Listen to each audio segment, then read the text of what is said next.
Bom dia! Hoje nos nossos comentários de filmes, e mais especificamente nessa parte que intitulamos Revendo, em que eu revejo filmes antigos, filmes da minha infância, adolescência e comento aqui, vamos trazer aqui o Conan, de 1982. Conan o Bárbaro. Estava revendo hoje, comecei ontem, terminei hoje, e tinha muito tempo que eu não revia esse filme do Arnold Schwarzenegger, que foi um dos filmes que lançou o Arnold Schwarzenegger ao estrelato. Um dos filmes que conseguiu fazer com que depois ele virasse um dos grandes atores de filmes de Hollywood. E aqui eu vou trazer um pouco dos comentários, das lembranças que eu tenho do meu contato com esse filme. Então, inicialmente, o filme é de 82 e eu só vim assistir esse filme por volta de 89, 7 anos depois. E que era uma característica dos filmes da época.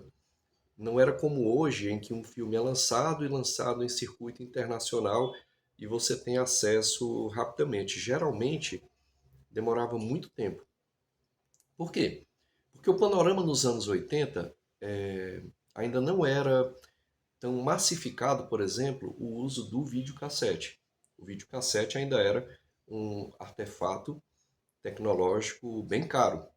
Lá em casa, por exemplo, eu venho de uma família de classe média baixa e o videocassete ele só foi adquirido pela gente lá no final dos anos 80 e ainda por consórcio. Imagine-se, né? Tem que fazer um consórcio para adquirir um videocassete. E aí eu só fui assistir por volta de 89 mesmo. 88, 89, acho que 88. Também porque eu era muito jovem, não tinha ainda muito acesso a filmes. Em 82, eu tinha por volta de 5, 6 anos de idade e já em 88, quando assisti pela primeira vez, uns 11 anos. E aí, a primeira coisa, assistir tão jovem a esse filme, você é meio que impactado. Eu tinha uns 11 anos quando assisti pela primeira vez, e você é impactado por toda aquela imagética que o filme traz, e que tem várias camadas ali, né? Tanto de filme de ação, um filme bastante sanguinolento, né? Você tem cenas de decapitação, por exemplo, o fantástico, a questão do culto das cobras, questões ligadas a erotismo, sensualidade. Quer dizer, você é impactado por todo aquele universo ali se eu não me engano, chama Aquilônia, né? E somos apresentados inicialmente ao Conan, numa conversa com o pai dele, que ele fala sobre a mitologia dos Cimérios. E é uma mitologia muito interessante porque ela centra tudo no conflito, na guerra, no movimento das batalhas e no aço, que era a principal forma de ação, digamos, desses povos. No começo do filme é apresentado mais ou menos um tempo histórico, que não é histórico no sentido de uma história linear, porque é mais ou menos dentro do contexto da história linear anterior ao que nós conhecemos como antiguidade e posterior ao que conhecemos como invenção da escrita, mais ou menos. Embora a questão da escrita já esteja ali presente. É como se fosse um período de transição, é apresentado dentro do contexto dos mitos, das lendas de Atlântida, né? E dos povos e das narrativas que estavam em volta, das lendas, os mitos, na verdade, né? E o mito lá que é apresentado pro Conan, ainda criança, é do Kron, seria o deus deles, né? E o Kron, ele é um deus do aço, da guerra, mas que, dentro do que o pai dele explica, esses deuses, eles meio que se perdem ou se distraem. E aí os humanos tomam meio que um protagonismo em torno das guerras e dos conflitos, de todas as relações de poder que envolvem aí. Então é uma mitologia, e é claro que hoje eu tenho condição, revendo esse filme, eu acho que a última vez que eu vi esse filme foi há uns 20 anos atrás, 25, né? E anteriormente só quando era bem criança mesmo, né? Mas ele é um clássico justamente porque ele impregna na gente todas essas visões assim imagéticas. Hoje eu tenho como entender um pouco melhor. E aí é como se a religião deles desse um foco no humano, né? É uma religião bastante centrada no humano e na sua capacidade de enfrentar a morte e de não temer a morte. O que depois vai ficar em contraponto com o vilão principal, né? Vamos já falar sobre isso. Mas então, o Conan, ele era um cimério, a aldeia dele é atacada por um conquistador, mais um que nós podemos chamar de Senhor da Guerra, e que tinha um culto centrado na figura da serpente, né? A serpente, dentro do mundo antigo, ela tem uma simbologia bastante específica. Mesmo na Bíblia, se a gente pegar, por exemplo, dentro da cultura judaico-cristã, a serpente também tem uma figura meio de ambiguidade. Né? Lembremos que lá no Gênesis é a serpente que ilude, engana a serviço de Satanás, Adão e Eva, em ato extremamente negativo. Mas lembremos também que lá no deserto, quando Moisés faz o caduceu, há uma serpente ali. E ele diz que todo aquele que olhar para a serpente será salvo. Assim como o próprio Cristo, antes da crucificação, alude a esse caduceu lá de Moisés e diz: assim como no deserto foi necessário levantar a serpente, e todo que olhou para ela foi salvo, assim o Filho do Homem também é necessário que seja levantado no madeiro, e todo aquele que olhar, né, que crê, será salvo também. Então é uma figura bem interessante. Ela aparece um psicólogo, psicanalista como Carl Jung, coloca a serpente como um arquétipo muito fundamental. E lá, voltando para o filme, o Conan vê os seus pais serem mortos.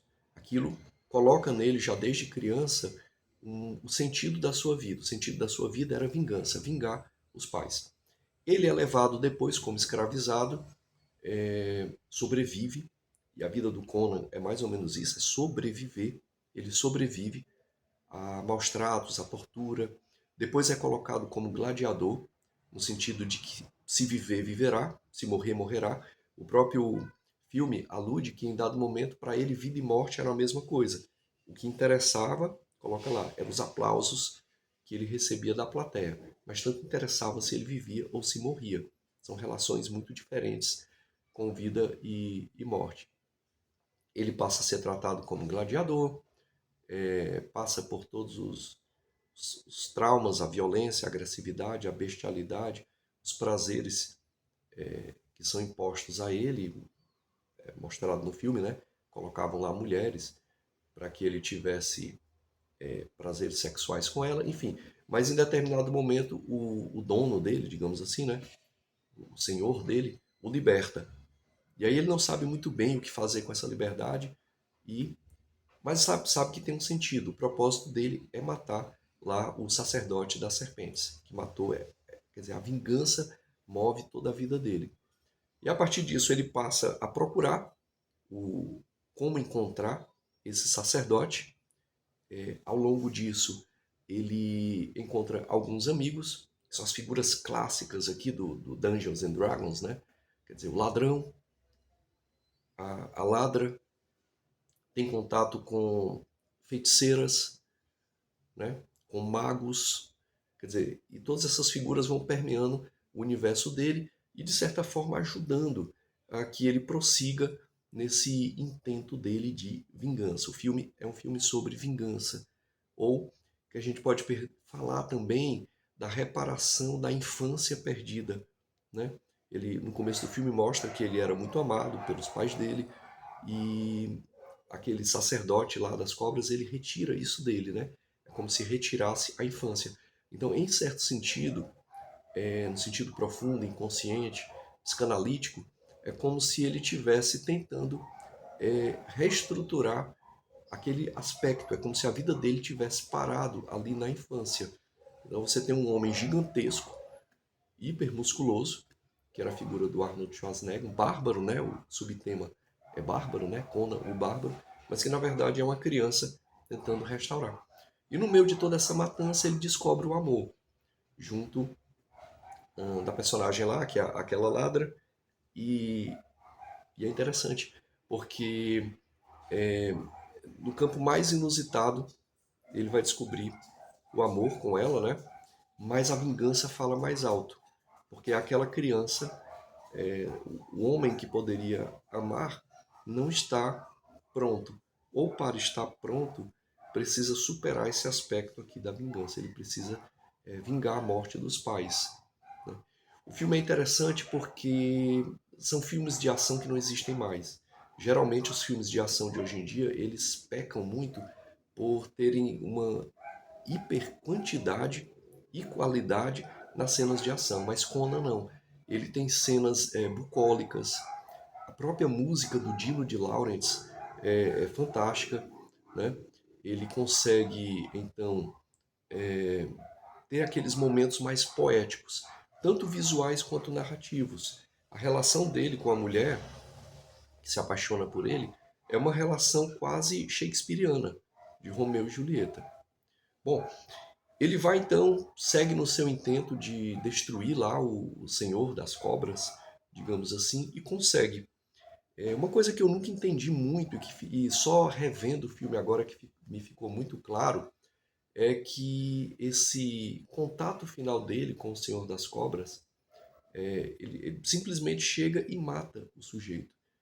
E aí, porque dá aquela impressão assim, o cara tinha um exército, etc e tal. Em certo sentido, ele já estava derrotado, porque o Conan, na cena anterior, ele derrota os principais Asseclas, que não deixa muito claro se são filhos do sujeito. Acredito que não, mas não fica muito claro. E ele simplesmente chega lá na hora daquele culto às cobras, né, e decepa a cabeça do sujeito e termina ali com o reinado dele, né? Ele passava aquela ideia para o povo que tinha 1000 anos. É, o filme mostra certos elementos sobrenaturais, ele se transformava realmente em cobra. Havia ali aquele culto serpentílico, né, digamos assim. Mas é interessante o diálogo final que o Conan tem com o sacerdote. Porque o sacerdote, mesmo no momento da sua morte, mas ele coloca assim: você só existe porque eu te criei. Quer dizer, realmente, de fato, existia aquele Conan criança, mas o que vem a ser depois é criado a partir desse desejo de vingança. Então, de certo sentido, é como se o sacerdote tivesse criado ele, por isso ele chama ele de meu filho. Né? Tem uma alusão aqui muito parecida com Star Wars, né? Darth Vader, Luke Skywalker, tal. Mas é interessante também no final, quando ele diz, quando eu me for, o sacerdote diz, né? Quer dizer, quando você me matar, quem será você? Porque é como se dissesse, você é você porque eu te criei assim, com esse desejo de vingança. Mas quando você me matar, seu desejo de vingança estará completo. E aí quem será você? E talvez isso explique um pouco porque mostra o Conan depois como rei cimério, mas já bastante desencantado por aquele mundo de prazeres, batalhas, matanças e ao mesmo tempo com uma eterna lembrança da mulher que o amou e que foi morta depois, né? E alguém pode dizer assim, mas ele se reinventou. Na verdade, isso é bem complicado dentro do mundo antigo. O mundo antigo acreditava muito numa essência, numa natureza humana. Eles não tinham essa noção contemporânea que nós temos de nos reinventarmos, de construirmos a nossa essência.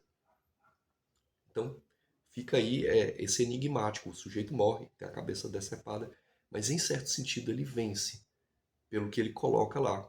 No momento que ele chama de meu filho, ele está dizendo: eu sou seu verdadeiro pai, porque eu te criei. Essa sua vitalidade, essa sua força, mesmo esse seu corpo corpulento, gigantesco, tudo foi moldado porque eu te moldei assim. Né? Então, é um filme fantástico, incrível. Fica aí a dica, se você nunca viu, veja, é muito interessante. Esse ano, inclusive, há uma perspectiva de O Rei Conan, né? O Schwarzenegger hoje tem mais de 80 anos, mas ainda permanece aí ativo no meio cinematográfico. E há uma perspectiva, então, agora de ele fazer esse Rei Conan, que seria já o Conan já idoso. Né? Bom, vamos ficando por aqui. Espero que tenha agradado a esse revendo. E se você gostou, se de alguma forma trouxe alguma lembrança daquela época, ou se você não conhecia Conan, eu peço aquele básico que toda pessoa que faz algum material no YouTube pede: um like, um compartilhamento, um comentário. Vamos ficando por aqui, muito obrigado.